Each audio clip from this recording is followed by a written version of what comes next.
தமிழக வெற்றிக் கழக தலைவர் தளபதி திரு விஜய் அவர்களின் சொல்லுக்கு இணங்க மக்களை நேசி மக்களுக்காக சேவை செய் என்பதற்கு ஏற்றாற்போல் தமிழக வெற்றிக் கழகம் தூத்துக்குடி மேற்கு மாவட்டத்திற்கு உட்பட்ட பகுதிகளில் இறந்தவர்களுக்கு குளிர்சாதன பெட்டி, சவப்பெட்டி, சொர்க்க ரதம் இவை அனைத்தும் சமூக ஆர்வலரான அன்னை வி.ஜி. சரவணன் அவர்களின் ஏற்பாட்டில் எந்தவித கட்டணமும் இன்றி சேவையாக வழங்கி வருகிறார்.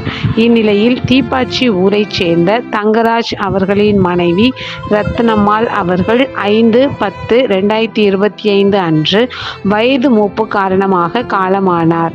அன்னாருடைய பூத உடலை அடக்கம் செய்வதற்கான குளிர்சாதன பெட்டி, சவப்பெட்டி, சொர்க்க ரதம் இவை அனைத்தும் மனிதம் நிலைக்க தமிழக வெற்றிக் கழகம் தூத்துக்குடி மேற்கு மாவட்டம் சமூக ஆர்வலரான அன்னை வி.ஜி. சரவணன் அவர்களின் சார்பில் எந்தவித கட்டணமும் இன்றி சேவையாக வழங்கப்பட்டது.